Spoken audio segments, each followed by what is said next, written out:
daun ini. Halo teman-teman, assalamualaikum warahmatullahi wabarakatuh. Aku bareng Mbak Ira. Hari ini kita mau kemana Mbak Ira? Ke Lodingan 51. Kalau dengan 51 kunjungan ke sana karena ada satu dan lain hal yang harus dicek, diperiksa. Jadi Mbak Ira, hari ini aku ajakin dia ngobrolin soal kehamilannya yang kedua. Karena sebenarnya hamil yang keduanya itu belum diinginkan ya? Bukan Ya, tidak diinginkan. belum direncanakan. Belum direncanakan ya? Iya. Karena Mbak Ira kepengen, kalau nggak salah kamu mau pasang IUD Raya. Iya. Mau pasang IUD tapi takut karena kamu pasang IUD. Enggak sih Bu, kemarin, tapi tertunda terus. Jadi kita kenapa ya waktu itu tertunda ya? Kita janjian habis itu kayaknya nggak ada waktu gitu. Oh gitu. Tertunda dan dia tidak menggunakan pengaman apapun selama dia ini menunggu waktu untuk pemasangan IUD, dan akhirnya dia mengalami kehamilan yang belum diinginkan. Bukan tidak diinginkan ya guys. Karena anakmu umur berapa waktu itu Rah?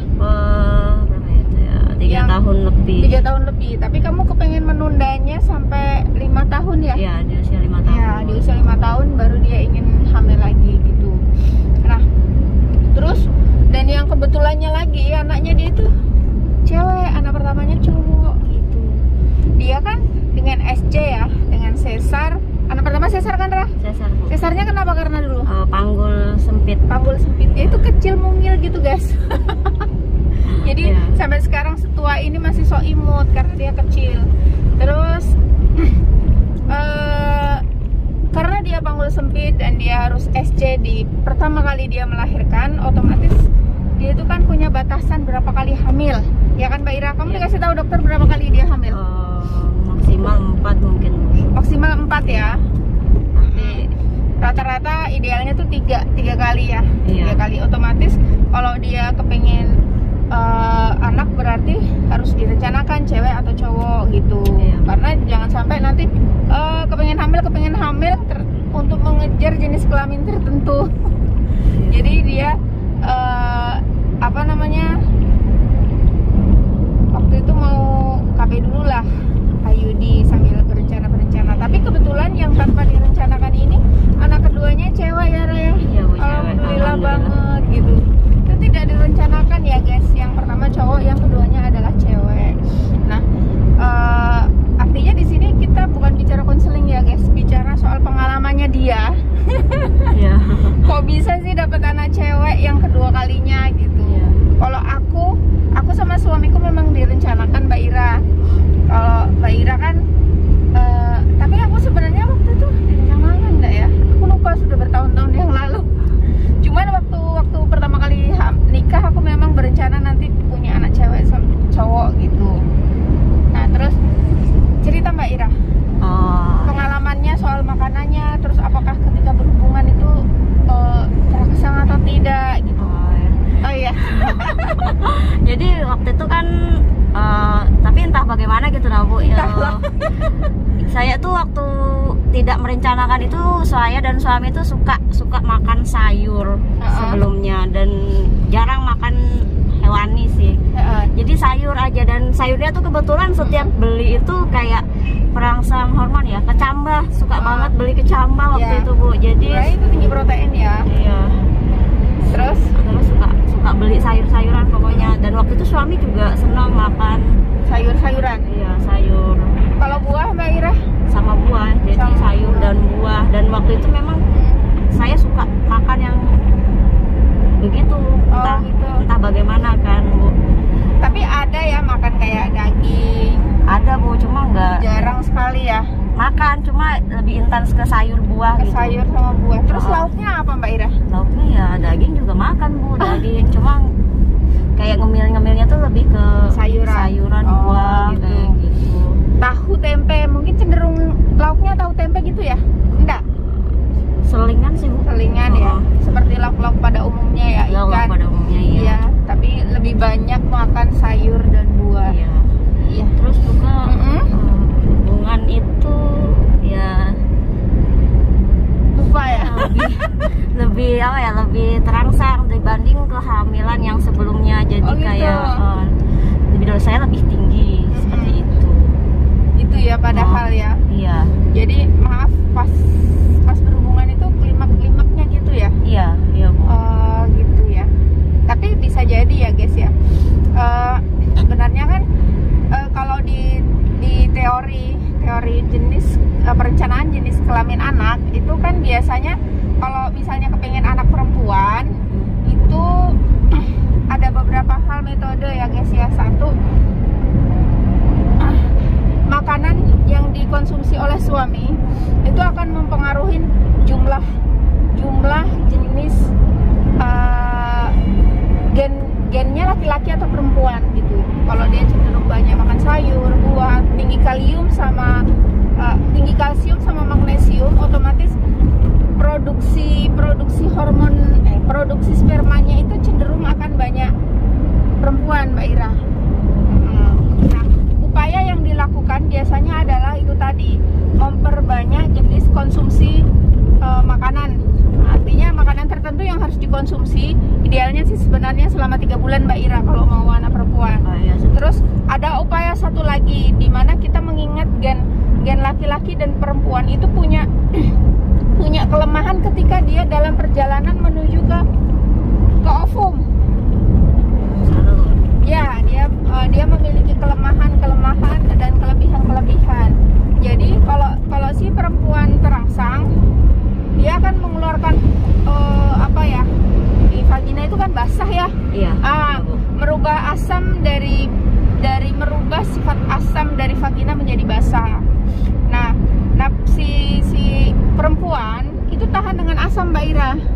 Kalau gen laki-laki tidak tahan dengan asam. Jadi kalau mau anak perempuan, katanya yang untuk memudahkan kelolosan gen perempuan, maka si istri tidak boleh terangsang.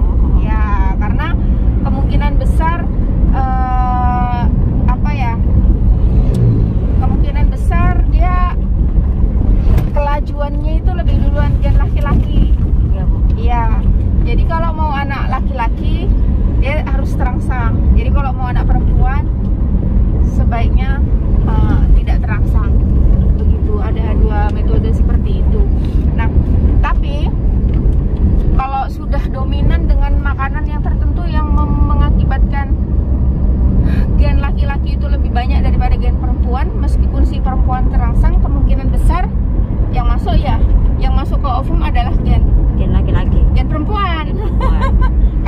kan gennya yang diproduksi lebih banyak gen perempuan di dalam sperma gitu. Jadi meskipun terangsang bisa jadi kemungkinan itu. Jadi memang itu sebuah cara yang memungkinkan bahwasanya gen perempuan dalam sperma itu yang nanti akan membuahin sel ovum, ya, sel telur kita. Begitu, Mbak Ira. Itu memang dari makanan juga Bu ya. Bisa jadi Mbak Ira mudah terangsang ya. Iya. Waktu itu terangsang, tapi kalau gen perempuannya dominan di dalam sperma itu yang dihasilkan oleh suami, ya kemungkinan besar akan perempuan gitu. Nah, terus apa pengaruhnya untuk makanan si perempuan gitu? Kalau makan buah dan sayur yang rendah protein, kalori gitu, Iya. sama kalium, ya itu kalau si perempuan itu mempengaruhi nanti seksualitasnya agak rendah, jadi tidak mudah terangsang, Mbak Ira. Maksudnya seperti itu. Iya. Jadi keberhasilan bukan keberhasilan, keberuntungan yang berpihak kepada Mbak Ira dalam mendapatkan anak perempuan ini itu kebetulan ya guys ya. Iya Bu. Kebetulan dan keberuntungan itu kemungkinan besar karena faktor makanannya dia. Di bulan-bulan terakhir dia cenderung makanan buah dan sayur tanpa dia sengaja, dan itu ternyata kemungkinan besar menghasilkan gen perempuan di sperma yang dihasilkan oleh suami. Kan suami istri makannya pasti kompak ya. Iya, karena kan dalam satu rumah ya yang masak si istri. Iya. Kalau mau masak gitu. Kalau Anda mau masak beli. Memang gitu. sih Bu. Jadi Ya? waktu itu memang 3 bulan sebelumnya tuh 3 bulan berturut-turut tuh kayak gitu, makannya tuh Itu Ya. aja. Itu aja. Kok maksudnya kebetulan 3 bulan sih? ya nggak tahu Bu, karena memang kayaknya lagi seneng-senengnya makan gitu. Takdir sayur, mengarahkan menjalankan dia pada tujuan. buah. Terus? Ya itu aja. Jadi ya kayak kan saya nggak nyangka juga kalau hamil itu Bu, kan Iya. nggak tahu. Iya. Pas saat hamil pun kan masih ngeplek gitu, Iya. masih saya pikir ini Nggak halangan Halangan aja biasa. biasa, haid biasa, tapi ternyata kok ada efek-efek kehamilan gitu. Ada tanda-tanda kehamilan. Iya, tanda-tanda Nah, kehamilan. Kamu belum PP tes itu Raya? Belum Bu. Oh, Kan Kamu PP tes tahu dirimu hamil berapa bulan, Mbak Ira? kayaknya waktu halangan itu bukan halangannya cuma kayak ngeflag gitu. Terus saya kan tanya ibu waktu itu, Iya. kok gini sih warnanya kayak gini sih gitu. Kan beda Bu. Ya. Biasanya kan langsung biasa kan haid pertama tuh pasti langsung lancar itu nggak ini, tapi waktu itu ngeflag aja. Gitu ya. Oke, itu dulu teman-teman. Ini bukan bercerita tentang program jenis kelamin anak ya, tapi ini menceritakan tentang sebuah pengalaman seorang Mbak Ira yang ternyata hamilnya yang belum diinginkan itu tadi kejutan, ternyata ya beranaknya perempuan, pas banget gitu. Karena nanti kan berarti ini kan perencanaan kamu mau anak berapa sih Mbak Ira? Saya sih pengen lagi sih Bu, masih cuma Belum. masih Ditunda. masih Dan ditunda. ini Mbak Ira termasuk yang menggunakan IUD ya guys ya. Ya. IUD KB pasca salin. Jadi pelepasan plasenta langsung dipasang ya, sambil kan dia karena sekaligus SC ya Mbak Ira ya. Dan Iya, Bu. sampai sekarang ini anakmu umur berapa Mbak Ira? 1,5 tahun. 1,5 tahun dan alhamdulillah keluhannya ada Mbak Ira? Alhamdulillah selama ini belum ada sih. Selama ini belum ada. Kita sama Mbak Ira pakai IUD. Oke teman-teman, ini mudah-mudahan bermanfaat ya Mbak Ira. Iya Bu. Sekian dari